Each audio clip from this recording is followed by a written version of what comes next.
आपण भाजपला कधीच मत देऊ शकत नाही, देऊ शकत ना, नाही देणार ना.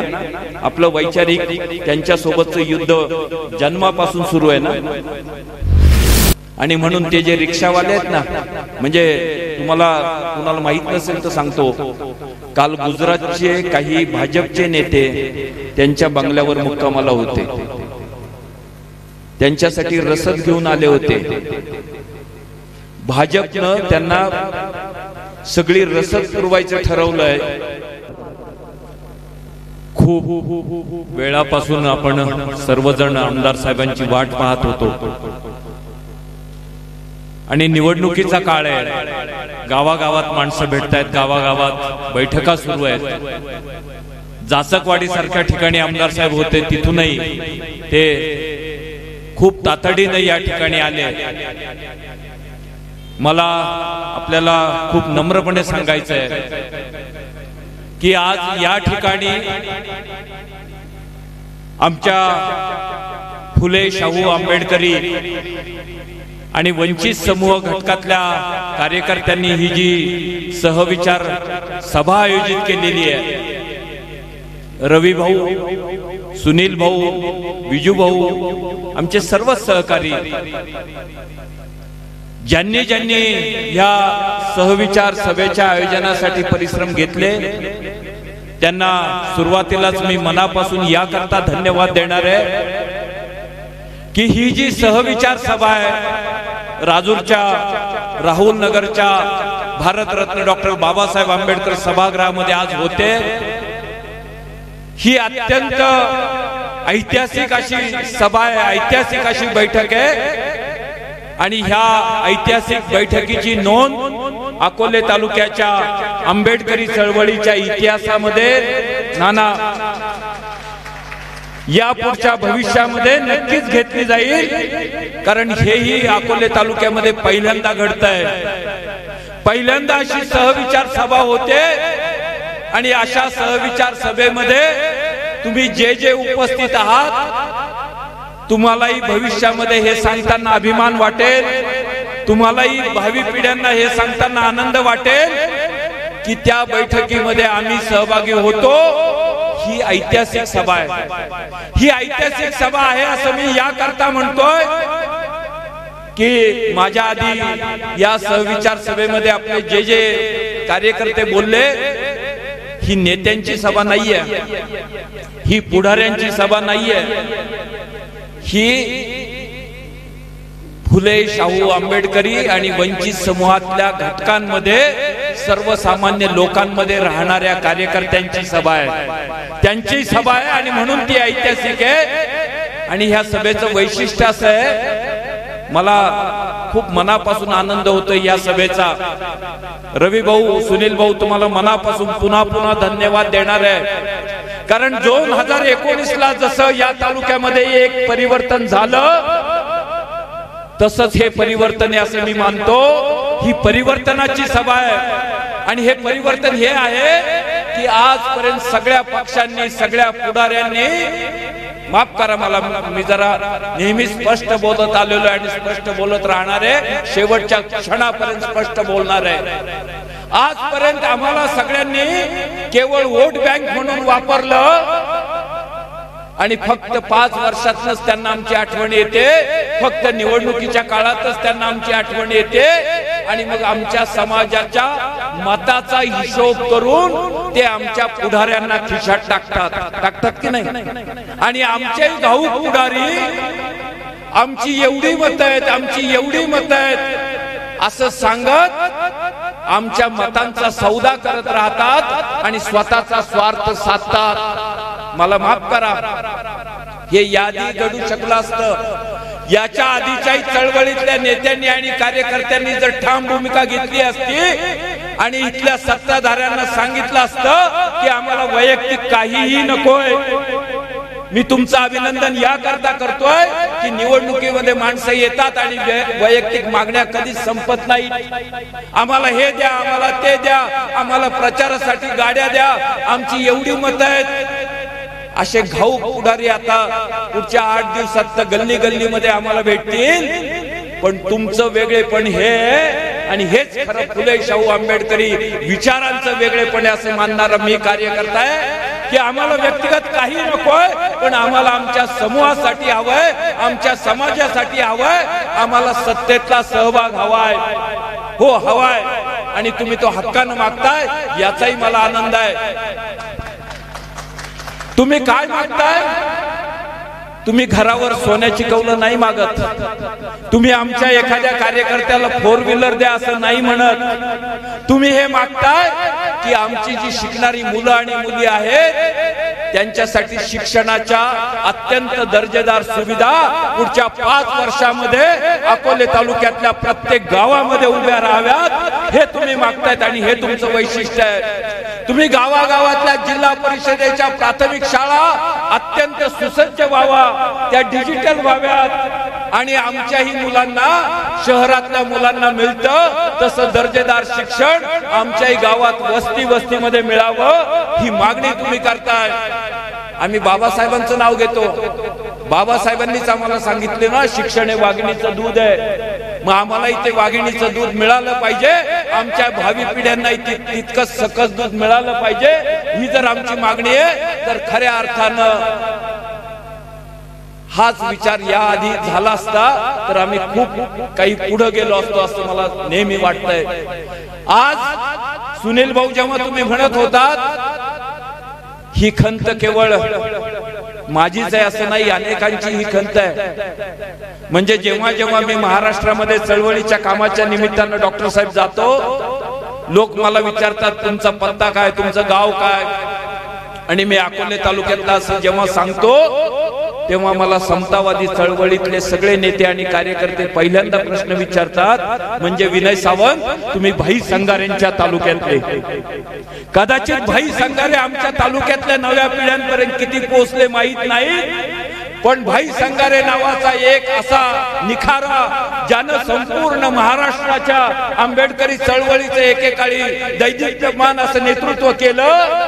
पण दुर्दैवानं आम्हाला आमचे भाई संगारे आज नव्या पिढीपर्यंत या तालुक्यामध्ये पोहोचवावे लागतात. ही वेळ का आली की आम्ही याच्या आधी कधीच आमचे भाई संगारे कदाचित नाही पेलवलं. आम्हाला का पेलवलं नाही मला माहित नाही, पण आम्हाला नाही पेलवलं. पण आज जेव्हा तुम्ही मागणी करताय की कोतुळमध्ये किंवा पळसुंद्यामध्ये आमच्या भाई संगारेंचं उचित असं स्मारक व्हावं, ही अत्यंत योग्य मागणी आहे. आणि आमदार साहेब आजच्या ह्या बैठकीच्या निमित्तानं मीही तुम्हाला हात जोडून कळकळीची या सर्वांच्या वतीनं विनंती करणार आहे की पुढच्या 5 वर्षामध्ये जेव्हा तुम्ही सत्तेत असणार आहात, तुम्ही असणारच आहात, तुम्ही आमदार म्हणून निवडून येणारच आहात आणि अजितदादांच्या सोबत तुम्ही सत्तेमध्ये असणारच आहात. पळसुंद्याला किंवा कोतुळला जिथं कुठे योग्य जागा उपलब्ध होईल त्याच्यानुसार भाई संगारेंचं उचित स्मारक उभं करणं हे आपण जरूर करावं अशी सर्वांना हात जोडून विनंती करणार आहे.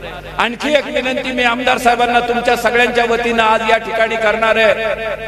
भारतरत्न डॉक्टर बाबासाहेब आंबेडकरांच्या पदस्पर्शानं आमची अकोल्याची भूमी पावन झालेली आहे, पुनीत झालेली आहे.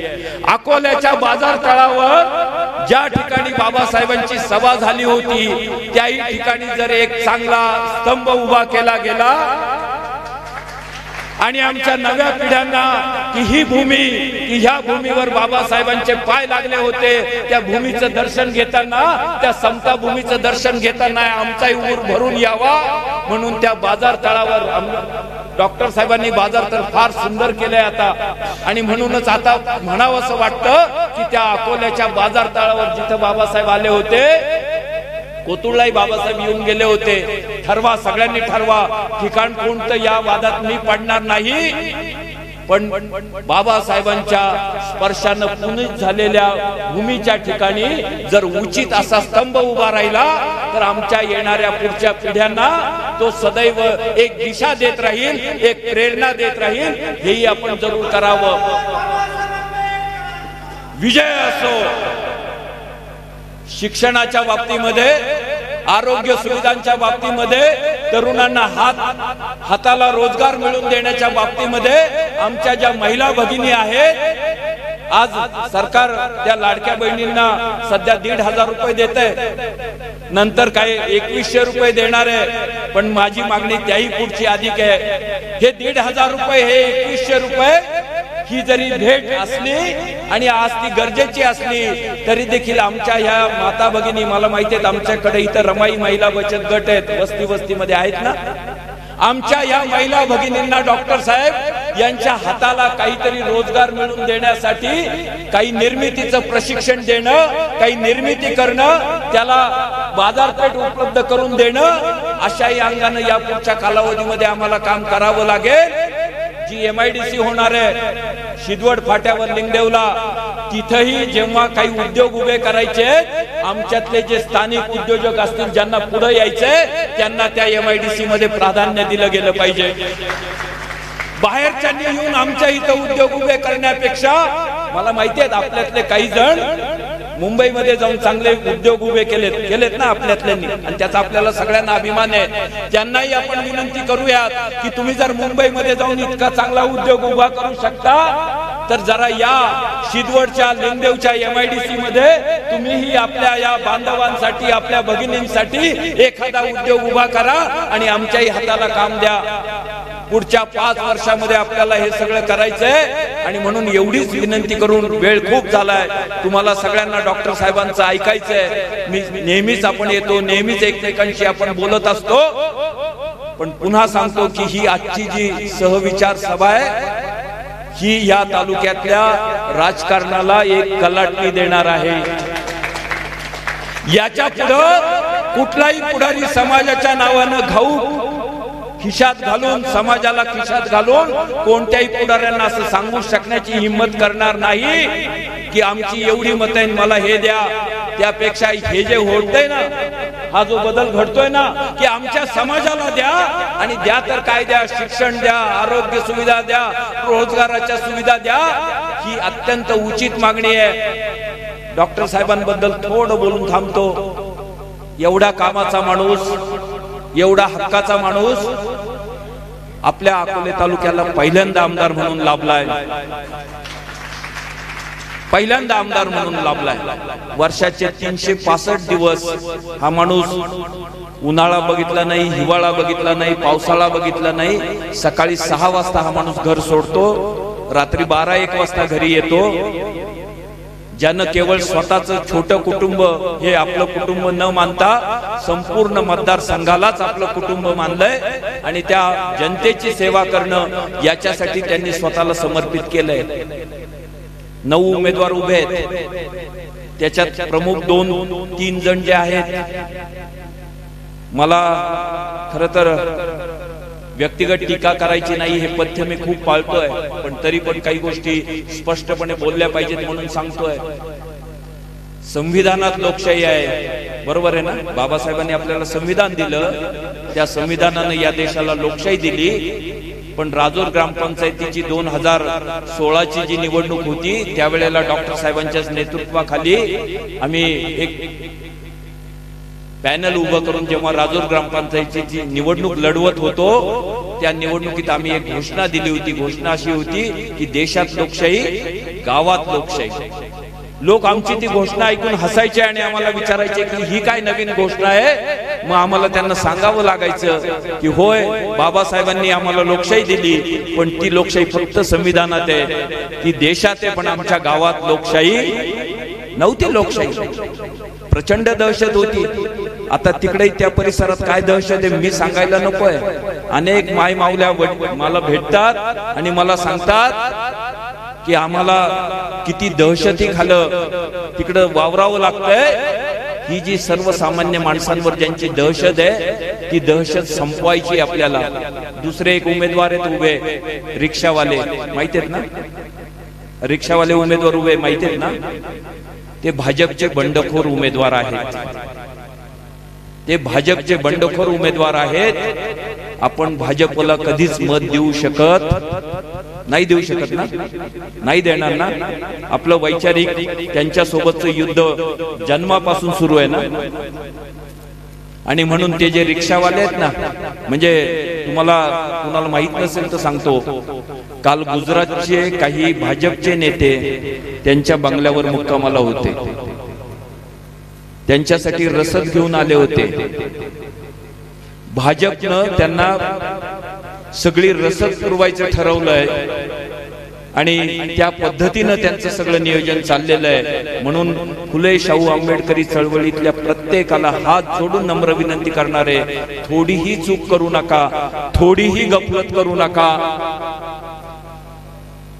आणि आपली जी विचारधारा आहे त्या विचारधारेच्याच बाजूने आपण उभं राहणं गरजेचं आहे. म्हणून इतकंच सांगणार आहे की डॉक्टरांना जेव्हा आपण 20 तारखेला घड्याळ या चिन्हावर मत देणार आहोत, ते मत केवळ डॉक्टर किरण लहामटेंना नाही, ते ह्या अकोले तालुक्याच्या पुढच्या 25 वर्षाच्या विकासाला असणारं मत असणारे, फुले शाहू आंबेडकरी चळवळींच्या विचारांना बळ देणारं ते मत असणारे. वाचनालय उभी करणं, याच्या पूर्वीच्या आमदारांनी किती वाचनालय उभी केली, याच्या पूर्वीच्या आमदारांनी किती गावामध्ये अभ्यासिका उभ्या केल्या, याच्या पूर्वीच्या आमदारांनी तरुणांनी मागणी केली म्हणून किती गावामध्ये व्यायामशाळा काढल्या, याच्या पूर्वीच्या आमदारांनी या तालुक्यातल्या तरुणांनी मागणी केली म्हणून किती स्पर्धा परीक्षेची मार्गदर्शन केंद्र उभी केली. नाना, मागच्या 5 वर्षात या तालुक्यामध्ये हा बदल घडलाय आणि हा बदल जर कायम टिकून ठेवायचा आहे, पुढे जायचं आहे, तर आपल्याला एका योग्य उमेदवाराच्या सोबतच राहावं लागेल. मी तुम्हाला सगळ्यांना हात जोडून कळकळीची विनंती करणार आहे. तुम्ही तर आमदार साहेबांना मत देणारच आहात, पण सुमनताई, आपल्याला केवळ तेवढ्यावर थांबून चालणार नाही. तुमचे जे जे नातेवाईक आहेत, जे जे आप्तेष्ट आहेत, जे जे मित्र आहेत, तुमच्या मोबाईल मध्ये जेवढे नंबर आहेत तेवढ्या सगळ्यांना एक व्यक्तिगत फोन करून विनंती करा की 20 तारखेला या तालुक्याचं पुढचं चांगलं भवितव्य घडवण्यासाठी फक्त आणि फक्त डॉक्टर किरण लहामटे आणि त्यांचं घड्याळालाच मतदान करा आणि अकोले तालुक्याच्या विकासाचा मार्ग पुन्हा एकदा सगळे मिळून प्रशस्त करा. 23 तारखेच्या विजयामध्ये सुनील भाऊ आपला सगळ्यांचा सिंहाचा वाटा असेल, एवढंच सांगतो आणि थांबतो. जय हिंद, जय भारत, जय भीम.